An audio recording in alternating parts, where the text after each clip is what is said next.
Em breve você irá ouvir a mensagem da Igreja Presbiteriana Memorial de São Paulo. Inscreva-se em nosso canal e ative a notificação. Deus abençoe. Meus irmãos, o texto que lemos é uma carta motivadora. O apóstolo Pedro, ao escrever esta carta a essas 5 igrejas que estavam espalhadas na Ásia, eram igrejas que estavam inseridas ali em 5 províncias romanas. E Pedro escreve essa carta por volta do ano 42 depois de Cristo, em dias em que ainda a igreja cristã era tolerada em Roma. Pedro escreve essa carta de Roma, a qual ele se refere de Babilônia. E quando Pedro escreve essa carta, ele estava preparando a igreja para uma perseguição que estava prestes a emergir no mundo romano. Em julho do ano 44 depois de Cristo. Segundo a história, Nero, com seu desejo de reconstruir Roma, com o desejo de construir uma nova Roma, ele então contrata as pessoas para incendiar a cidade de Roma. E diz a história que milhares de pessoas morreram. E isso tornou-se a maior tragédia romana que havia acontecido ali na cidade de Roma. Então Nero agora precisava ter uma pessoa responsável por este ato para que ele não fosse condenado pelo Sinédrio, para que ele não fosse condenado por este crime absurdo contra a sociedade, contra os seus. Então ele chama pessoas e manda espalhar a notícia de que quem havia colocado fogo na cidade de Roma eram um povo chamado cristãos que estavam esperando o fim do mundo. E então se espalha rapidamente essa notícia de que os cristãos haviam incendiado Roma. E a partir de então, inicia-se uma grande perseguição à igreja cristã que estava naquelas províncias romanas. Pedro, quando escreve esta carta, ele escreve 2 anos antes, para motivar a igreja, para dar ensino à igreja, para que a igreja estivesse preparada para este momento. Então nós lemos ali no versículo 6, que quando ele falou: nisso exultais, embora no presente por breve tempo, se necessário sejais contristados por várias provações, para que uma vez confirmado o valor da vossa fé, muito mais precioso que o ouro perecível, mesmo apurado com fogo, redunde em louvor, glória e honra na revelação de Jesus Cristo. Então Pedro está falando que aquela igreja passaria por uma provação, mas era para que a sua fé fosse provada. Então Pedro escreve à igreja esta carta e diz àquela igreja, ensina àquela igreja que eles deveriam ser como filhos da obediência, não amoldados às paixões que eles tinham anteriormente, pelo contrário, segundo é santo aquele que vos chamou, tornai-vos vós santos também em todo o vosso procedimento. O conselho, o ensino de Pedro para a igreja, que seria submergida a um mundo de perseguição, era que eles se tornassem mais santos. É de que eles fossem santificados e vivessem em santidades em todo o proceder das vossas vidas. Nós estamos falando, irmãos, de uma igreja que estava para passar uma grande perseguição. A proposta aqui não é se armar para enfrentar o mundo. A proposta aqui não é se preparar belicamente para enfrentar a perseguição de Roma. A prova, a luta estava para vir, mas o ensino é: sede santos. Sede santos em todo o vosso procedimento. Não seria fácil para aquela igreja. Não seria fácil para aquela igreja agora, passando por uma perseguição ferrenha, ter que manter o padrão de santidade. Kuyper, um escritor, um teólogo reformado, ele define a santificação como obra do Espírito Santo. E ele diz que a santificação é um dos dons mais gloriosos que pelo pacto da graça o mediador confere ao crente. Porque a santificação, ela abrange todo o ser, toda a sua natureza mental, espiritual e física. A santificação é o meio pelo qual o Espírito Santo nos transforma, nos amolda ao caráter de Cristo. E nós devemos buscar incansavelmente o processo de santificação. Porque, irmãos, se nós tivermos alguns pensamentos, algumas ideias erradas acerca da santificação, isso pode ser muito nocivo para nós. Então, ser santo implica em pelo menos 3 áreas da nossa vida: na mental, na física e na espiritual. E era para isso que Pedro estava preparando a igreja, para superar as adversidades que eles estariam prestes a passar. As armas que Pedro apresenta à igreja, as armas que Pedro propõe à igreja não são armas de força, de violência, mas são armas espirituais. Pedro não ensina a igreja a fazer um exercício físico e militar para se preparar para a guerra. Pedro motiva a igreja a se preparar espiritualmente para enfrentar a perseguição. Porque para a igreja não era confrontar a perseguição, para a igreja de Cristo era resistir à perseguição em santidade. Não era fugir, mas era encarar de frente, não retaliando, mas em santidade. Então o apóstolo, ele desafia a igreja a ser santa, a viver em santidade. E a gente pode aqui imaginar, irmãos, aqueles dias que a igreja passava, e Pedro diz, vocês têm que ser santos. Vamos imaginar aqui na questão mental, ser santo em todo o proceder. O apóstolo Paulo, quando ele escreve a carta aos Romanos, capítulo 12, eu preguei domingo passado lá na igreja Filadélfia sobre isso, mas eu quero só pegar essa parte aqui, tendo a vossa mente transformada pelo poder da palavra de Deus. A mente transformada. O processo de santificação, ele se dá, irmãos, em nossa mente pelo conhecimento da palavra de Deus. Nós temos que viver uma vida de santidade por completo, nas ideias, naquilo que queremos, naquilo que desejamos, naquilo que nós devemos buscar. Então a primeira coisa que nós devemos buscar é a nossa consciência. É observarmos se de fato a palavra de Deus, ela transformou a nossa mente. Aquilo que a gente deseja, aquilo que a gente quer, aquilo que a gente fala, aquilo que a gente pensa, aquilo que a gente projeta, aquilo que nós estamos projetando para o futuro. Paulo diz àquela igreja que por meio da santidade ela deveria ter uma postura cristã, um comportamento cristão. E não é fácil. Não é fácil você viver de uma forma viva, eficaz, de uma forma motivadora em meio à tempestade. Ter a mente transformada, a mente moldada aos ensinos de Cristo quando você é perseguido, quando alguém está querendo te matar. E você tem que ficar ali como ovelha, esperando alguém te buscar para o matadouro. É você enfrentar a perseguição em santidade. É você estar preparado e falar assim, Senhor, eu quero ir para o céu, eu quero viver para o Senhor. Não importa as adversidades que estão a vir. O que importa é que minha mente foi transformada pela Tua palavra e que eu quero viver para a Tua glória. Eu quero viver, Senhor, em benefício do Teu reino. Ter a mente transformada em santidade ao Senhor. É o capacete da salvação. Era algo que o soldado romano usava para ir à guerra, porque a cabeça era um dos órgãos vitais na guerra. Então eles usavam todo aquele capacete de ferro, porque se alguém atirasse uma flecha de longe, ela bateria naquela armadura de ferro e não atingiria o cérebro da pessoa. As setas inflamadas do inimigo, as ideias que vêm de fora, as propostas que vêm de fora, é aquilo que Satanás tenta corromper a nossa mente através de ensinos, de propostas seculares. Os romanos pegavam os cristãos, prendiam-os, colocavam sob forte perseguição, sobre tortura, sobre dor, e faziam-lhe proposta, olha, renuncia à tua fé, renuncia a esse Cristo e adora o nosso imperador, e então você passará a ter uma vida diferente. Você passará a ter uma vida livre, você poderá ir e vir. Tão somente adore o nosso imperador, tão somente renuncie à sua fé. Eram propostas. Quantas vezes, irmãos, nós somos bombardeados por propostas nos dias de hoje.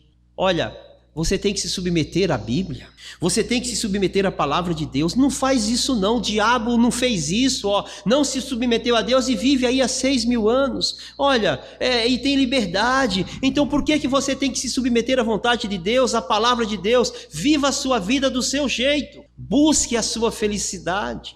O que importa é você viver aqui e agora, é o existencialismo disfarçado de uma teologia barata. Viva, aproveite a sua vida, aproveite a sua liberdade de ir e vir. A vida é curta, viva a sua vida. Os romanos ensinavam estas coisas, diferente de ter uma vida de santidade. de ter uma vida consciente de que serviriam a Cristo, de que viveriam por Cristo, de que tinham a mente transformada, renovadas, e nada abalaria esta fé. Viver em santidade, irmãos, implica em ter convicção daquilo que você crê. Implica em ter certeza daquilo em que você espera. Implica naquilo que você vive e defende como sendo o Evangelho de Cristo. Implica na sua defesa da fé. Como tem sido a nossa convicção?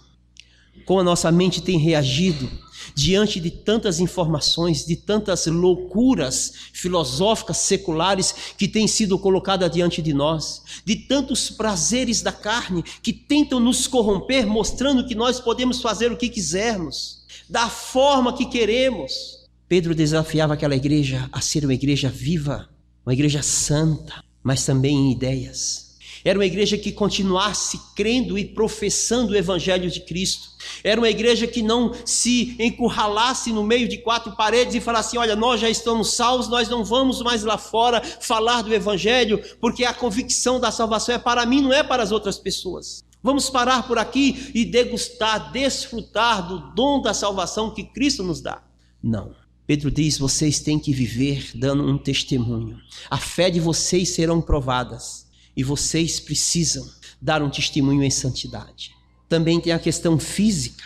Não só a questão mental, mas a questão física, a forma como vivemos. O jeito que andamos, aquilo que fazemos e deixamos de fazer.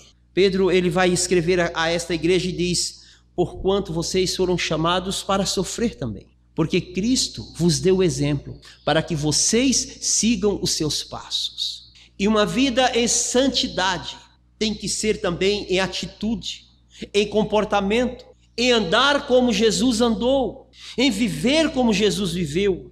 Jesus nunca recuou, Jesus nunca teve medo de enfrentar o pecador e o pecado. Pelo contrário, Jesus não mudou o seu comportamento quando ele era afrontado pelos fariseus, pelos escribas, pelos anciões, pelos mestres. Jesus nunca recuou, nem mesmo quando Satanás lhe ofereceu tronos, impérios, poder, fama, e falou assim: somente me adora e tudo isso será seu.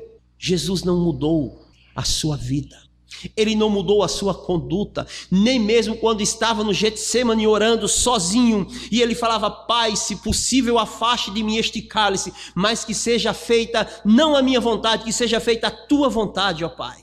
Diante da dor, da morte, da ameaça, diante da cruz, diante de um julgamento fraudulento, diante do escárnio das pessoas, da traição das pessoas, do abandono dos seus amigos, da negação de Pedro, Jesus não recuou. Jesus permaneceu vivendo e andando como ele tinha determinado, como havia sido determinado por Deus que ele vivesse. Jesus não recuou. Sabe por quê? Nada pode fazer com que a sua igreja recue, porque nós aprendemos com ele. E aquela igreja estava inserida naquela sociedade que agora estava prendendo, que estava perseguindo, que estava matando, que estava entrando nas casas, incendiando as casas, levando os bens das pessoas e propondo um evangelho diferente. Então Pedro diz: não mudem. Pedro diz: não vivam de forma errônea. Não vivam de forma pecaminosa, não se amoldem a este mundo, mas vivam em santidade, em todo o vosso proceder. É interessante, parece que Pedro estava falando para nós hoje. Parece que Pedro estava vendo a nossa realidade aqui em São Paulo, Zona Leste, no ano de 2023, no dia 23 de abril. Parece que Pedro estava olhando para nós, estava nos dando um conselho: vivam em santidade em todo o vosso proceder. O mundo está lá fora, nos observando. O mundo está ali, irmãos, o diabo está usando pessoas para nos conduzir ao erro. Filosofias para nos fazer mais confortáveis a fazer coisas erradas. O secularismo está ali fora nos propondo uma técnica de viver melhor sem ter que ter compromisso com o Evangelho. É por isso que tem tantas igrejas, tantos evangelhos, tantas correntes teológicas. Quer dizer, corrente teológica não. Corrente teológica só existe uma, porque é o estudo de Deus. Teologia é a ciência de Deus.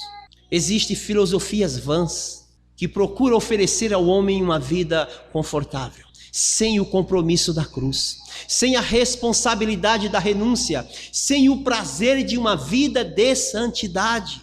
Então o conselho de Pedro é: vivam em uma santidade plena, vivam de forma justa. Deus, quando tira o povo do Egito, ele dá 10 mandamentos ao povo, para que o povo andasse, para que o povo vivesse em santidade. Era a forma física que eles tinham que andar. Então 4 mandamentos se dirigem diretamente a Deus, 6 mandamentos se dirigem diretamente ao relacionamento com as pessoas, ao testemunho direto com o irmão e com as pessoas que estavam lá fora. Não terás outros deuses diante de mim, não farás para ti imagem de escultura, não tomarás o nome do Senhor teu Deus em vão e guardarás o dia santificado ao Senhor. 4 mandamentos, para que o homem andasse na presença de Deus, para que o homem olhasse para o Senhor e se submetesse à sua lei, à sua palavra. Mas se não bastasse isso, tinha um testemunho pessoal. E ele diz: não matarás, não roubarás, não darás falso testemunho, não cobiçarás os bens do teu próximo. O homem tinha que andar, honrar pai e mãe, que era o primeiro mandamento com promessa. Então, o povo do Senhor tinha um compromisso moral com Deus e com o seu semelhante. Tinha que andar em uma conduta de fé e regra. Não poderia andar de qualquer forma. E Jesus, quando ele vem, ele diz: olha, eu vou facilitar para vocês. Eu vou reduzir a 2 esses mandamentos. Amarás ao Senhor teu Deus de todo o teu coração e ao teu próximo como a ti mesmo. Andar em santidade é amar ao Senhor de todo o nosso coração. É não ter espaço em nossos corações para outras coisas que não seja amar a Deus. É não ter espaço em nosso coração a não ser amar a Deus e amar o nosso próximo como a si mesmo. É nos submetendo à vontade e à palavra de Deus. Andar em santidade para com Deus e em comunhão com os nossos irmãos. Porque se dissermos que amamos a Deus e não amamos os nossos irmãos, somos mentirosos. Porque sequer como vamos amar a Deus se não conseguimos amar o nosso irmão que está do nosso lado? Viver em santidade é submeter-se à vontade do Senhor. O Pedro ainda diz que nós, em santidade plena, também nós devemos ter uma vida espiritual em santidade. Nós devemos viver em espírito. Deus é espírito e importa que os seus adoradores o adorem em espírito e em verdade. O adorem em espírito e em verdade. Viver em santidade implica diretamente, irmãos, em ser moldado aos padrões que nos assemelham a Cristo. Deus é espírito e importa que nós o adoremos em espírito e em verdade. Conhecereis a verdade e a verdade vos libertará. A verdade é a palavra, eu sou o caminho e a verdade. Para que nós possamos viver em santidade e adorarmos ao Senhor em espírito, é necessário que nós estejamos convencidos pela sua palavra. É necessário que nós conhecemos a sua palavra. É necessário que a sua palavra esteja em nosso coração, como diz o salmista no Salmo 119. Lâmpada para os meus pés é a tua palavra e luz para o meu caminho. Escondi a tua palavra no meu coração para não pecar contra ti. Ser santo é viver a palavra de Deus. É viver submisso a ela. É sentir prazer em praticá-la. É observá-la em todas as áreas da nossa vida. Adorar a Deus em espírito e em verdade implica em dar-lhe aquilo que Ele requer de nós. E aquilo que Ele requer de nós foi ensinado por meio da sua palavra. Submissão à sua palavra. Aquela igreja, irmãos, estava perecendo à morte, perecendo à perseguição, estava perecendo ao sofrimento. Mas Pedro diz para eles: sejam santos em todo o vosso proceder. Imagina, alguém está querendo te matar e você deveria se esconder, mas você não se esconde, você continua falando do evangelho de Cristo. Uma pessoa é condenada, essa pessoa aqui, ela é crente, ela não pode ser visitada por ninguém porque ela é considerada cristã, tem que ficar isolada. Aí no outro dia vai o irmão na casa daquela família levar uma cesta básica, levar um alimento, e então aquela pessoa sabia que seria morta por causa disso, mas ele ia visitar o seu irmão. Sabe por quê, irmãos? Porque eles tinham certeza que eles estavam guardados em Cristo. Porque eles tinham certeza que o prazer dessa vida não dava para se comparar com a glória que havia de ser revelada nos últimos dias. Porque eles estavam convictos, eles tinham certeza plena e absoluta que era melhor morrer com Cristo do que viver nesse mundo na perdição e nos prazeres do diabo e ter por fim a vida eterna na condenação. A única forma da igreja marchar triunfante, a única forma que a igreja conseguiria vencer a perseguição era vivendo em santidade, era seguindo o exemplo de Cristo, que se possível seria levada ao matadouro como uma ovelha, mas não renunciariam à sua fé. Nós somos convidados, alertados a viver como aquela igreja, em santidade em todo o nosso proceder. A igreja de Cristo vive por Ele e nele subsiste. Subsiste às tentações deste mundo, porque as nossas forças não estão em nós, não estão nos nossos conhecimentos, nem nos nossos exercícios físicos. A nossa força está no Espírito do Senhor, que nos é dado como o penhor da salvação, que nos foi dado desde o momento em que Jesus sobe aos céus e diz: eu rogarei ao Pai, e Ele enviará o Paráclito, o outro da mesma espécie que eu, para consolar vocês, e vocês o conhecerão, porque Ele habitará em vós, o Espírito Santo, que convencerá o mundo da justiça, do pecado e do juízo, porque Ele habitará em vós. Essa é a nossa força, essa é a nossa convicção, o Espírito Santo de Deus, que estando em nossos corações, Ele aplica a palavra de Deus em nós, e nós a passamos a viver de forma consciente e prazerosa, e não nos renderemos aos rudimentos deste mundo, mas estaremos olhando para a cruz de Cristo, na esperança de que logo mais nós estaremos com Ele nos céus. Sede santos em todo o vosso proceder. De manhã, indo ao trabalho, quando acordar, durante o dia, à tarde, à noite, ao vir à igreja. Irmãos, 24 horas por dia nós temos que viver em santidade. A gente não pode escolher o momento de viver em santidade. No trabalho, na escola, todo o tempo todo, em todo o vosso proceder. E se alguém falar assim, mas como? Pedro diz: assim como Ele é santo, sede vós santos também. Vamos fazer a diferença nesse mundo. Nós somos chamados para ser diferentes. Nós somos chamados para viver, o contrário do mundo. Não dá para a gente viver igual ao mundo. Ter os mesmos ideais, ter os mesmos sonhos. Porque os sonhos do mundo, irmãos, os sonhos do mundo, eles estão para terminar ali na hora da morte, mas na realidade o sonho do mundo não termina na hora da morte. O sonho das pessoas e do mundo, eles continuam no inferno, no sofrimento eterno. Agora, os nossos sonhos não se limitam a este tempo que nós vivemos aqui na terra. Os nossos sonhos, eles estão para se viver na glória eterna, na eternidade, junto com o nosso Senhor. Os nossos sonhos, eles vão além desta vida, porque eles ultrapassam o nosso tempo e passam a desejar a viver o tempo de Deus lá nas mansões celestiais. Então vamos viver em santidade, vale a pena, irmãos. Vamos viver uma vida que alegre ao Senhor, uma vida em que o Senhor possa encontrar em nós prazer e que Ele possa falar assim: eis os meus filhos amados da Igreja Presbiteriana Memorial, em quem neles eu sinto prazer e alegria pelo testemunho, pela vida, pelo comprometimento, pela fé, pela dedicação e principalmente pela forma que me servem e adoram a mim. Vamos ser os filhos do Senhor, uma igreja vitoriosa, uma igreja santificada para a glória do Senhor.